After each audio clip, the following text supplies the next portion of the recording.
Hey guys, this is Eaton476 here, and it has certainly been a long time since I've made a video. I've just done it because my internet's been running so painfully slow. It's taken me like 8 hours to upload a video.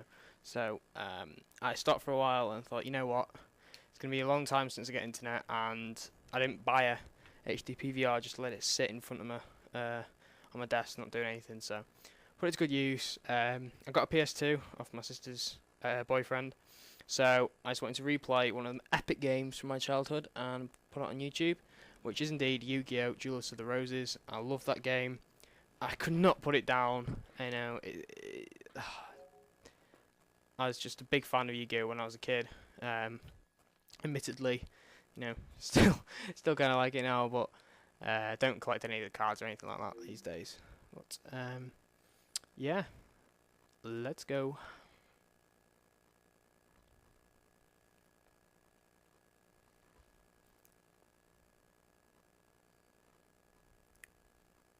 Seems to be taking its time. There we go.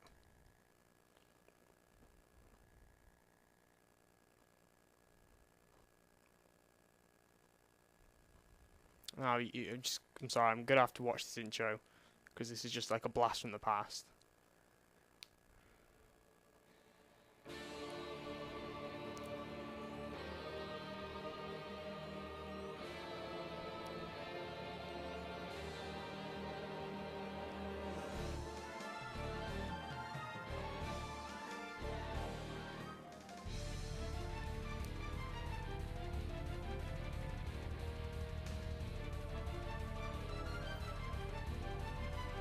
Now I'm just going to explain a little bit about the game. The game's split up into two sides. You have it's set in the times of the War of the Roses back in with Henry Tudor and all them lot. So you have the Lancastrians and the Yorkists, and basically you choose either side. Either side's teamed up with Yugi, one side's teamed up with Seto. So basically the good guys and the bad guys, but in the end they both turn out to be sort of like on the same sort of team. They just showing a bit of gameplay there. But basically depending on who you side with depends on who you having to fight. So say if you pick Lancastrians, which is Yugi's side, you then take on so Weevil, Rex Raptor, all the bad people, I suppose, from the first generation of Yu-Gi-Oh!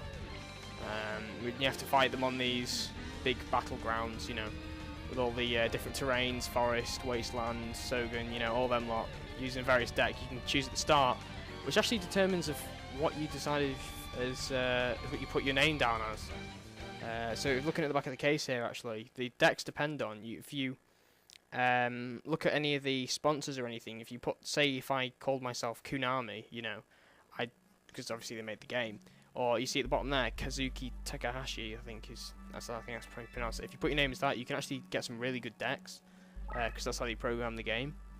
But I'm just gonna start off with a new game.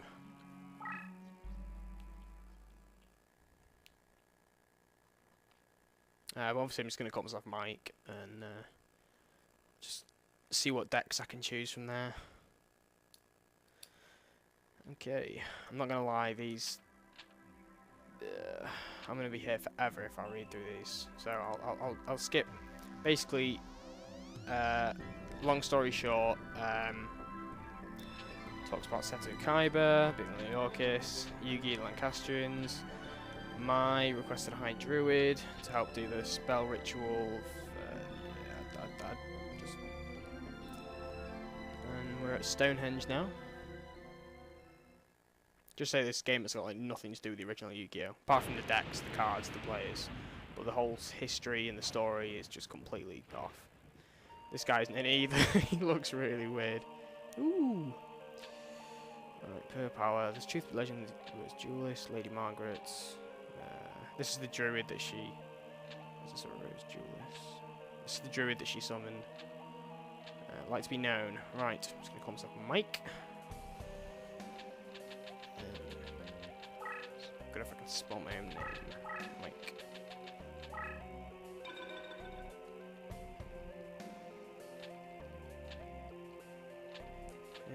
Okay, basically, long story short is they... Lancastrians control England and the Yorkists from France, they want to take it over. He's saying where he knows that you'll side with the Lancastrians because you're the person that the druid summoned. So you're the rose duelist in brackets. For just to length of this video, I'm not going to play a practice duel. I'm just going to show you how to play during the actual duels because this is just gonna. They take so long. It's like 3 hours. Right, your deck leader. Oh yes, in this game you have a deck leader, and you use that as like a. They choose the cards for you. Well, not they choose your cards, but right. Anyway, we have Airknight Parshath. We have Maiden of the Aqua, and Molten Behemoth. Okay, the actual deck leaders themselves, depending on their attack and defense power, they don't really make much difference to your deck. If you look, the Airknight Parshath, he's a fairy monster, so he mainly has fairy monsters. As you can see, it says the main races there are fairy, warrior, beast, and winged, or dragon I think that is, and then winged, beast. And the average summon level is 3.47, so they're fairly higher kind of deck, whereas you've got here Maiden of the Aqua. Her main race is a sea serpent and aqua. But her average summon level is a bit lower, so generally on the whole her cards are a bit lower powered. But obviously she will probably compensate for that with more magic cards or trap cards or whatever. And then Molten Behemoth, he has the highest average summon level. And the main race is a Pyro, Rock, Beast Warrior, I think that is, and Warrior. So that's always a good one to choose. Now, I'm going to be siding with the Lancastrians in this, just to start off with. That's against Weevil and Rex Raptor at the beginning. So, to be honest, the only real one that's going to give me advantage at the start of this is Molten Behemoth, because he has part of his main race is a rock types, which obviously gains an advantage from the Wasteland when fighting Rex Raptor. And he also has Beast Warrior cards, which gain a advantage when taking on Weevil in the forest. So, for this data, I'm going to choose Molten Behemoth. Yes, I've selected your deck. Now here we have Seto Kaiba, which, for some strange reason, has Blue Eyes White Dragon like wrapped around his neck. I know it's just like a costume, but it does look really silly, I must admit. I don't know what Konami were thinking with this one. Anyway, go. Just going to skip all this. Brings you here, Seto. He's coming for me, because he knows how good I am. Keep going. Keep going. Keep going. Keep going. Spell of Doom. Don't know what that's about. Come on.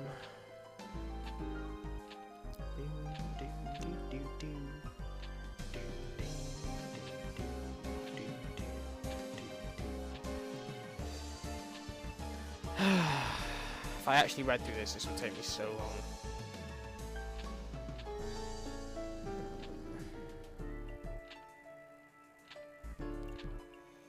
So basically they're saying I need to get all the cards from the opposite team to be able to summon me back home.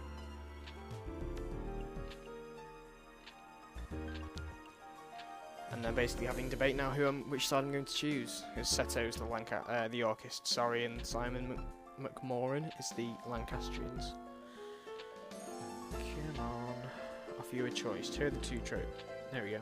Here are the two roses. The white represents me, and the red rose for old Simon here.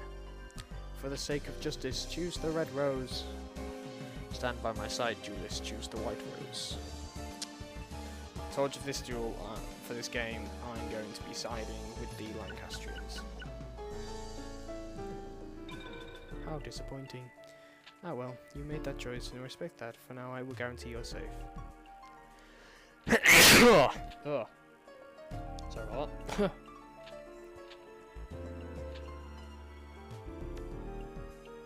Right. I'm on a boat. I'm on a boat. Take a good hard look at the motherfucking boat. Right, in France. With the Français.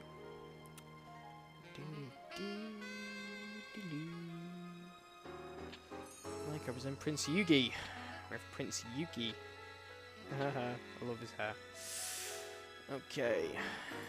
This I'm just going to skip through because it's pointless. Saying that Yugi thinks he's Henry Tudor somehow.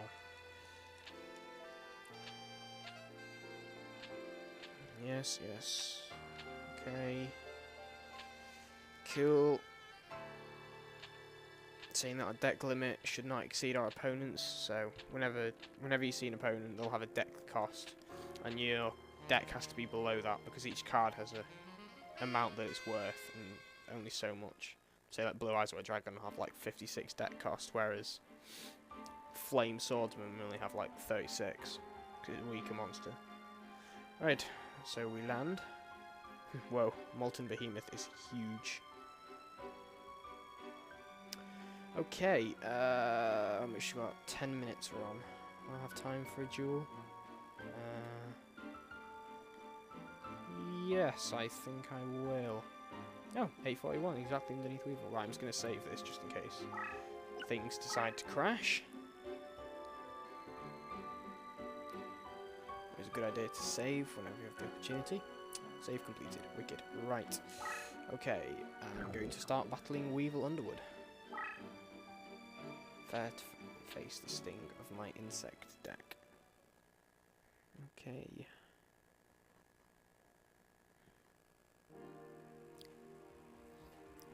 Let's go, Weevil. I've not played this game in quite a while, so if I do lose, which is probably... Oh my god, why on earth did I do that? Right, I've got to remember the controls. There we go. Right. Let's see what we've got. Okay. Strange Section attacks. Cyber Soldier, Dark Lord, Fire. Okay, for the time being, I'm going to put my Stone Statue of the Aztecs on the Wasteland ground to gain a defense bonus. And we're going to leave that there. So, and end turn. So as you can see, the duels are on a big open battleground with each section having its own field power bonus, and obviously Weevil having a lot of insect type monsters. I'm going to struggle a little bit. Fighting them. Oh, I did not think about that. Okay. Right. Just as a precaution, put him in defense mode. Just give me a bit of leeway.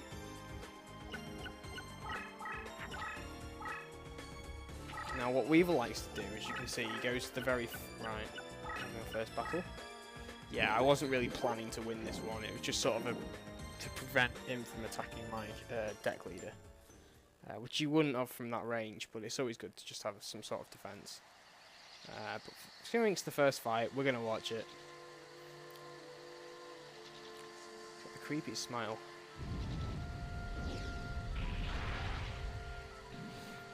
Shovel Crusher didn't really stand a chance, but it was just more of a... I didn't expect him to win. Right, so now we have a slight little problem, where his monster is right in front of my deck leader. Now, I have pretty much one of two options here. I can move back, which is what I'm going to do. I'm going to move back and place a card, place a card in front. Oh, again. Can't seem to do anything. Right. Okay, I don't really have any... His attack points are 1,750, so as you can see, I've got Fire Aru there. If I can summon him, I will be able to have enough point. He'll be able to take out Kugawa Alpha. But as you can see, if you see in the top left-hand corner, underneath 4,000 life points, there's a star. It says 3.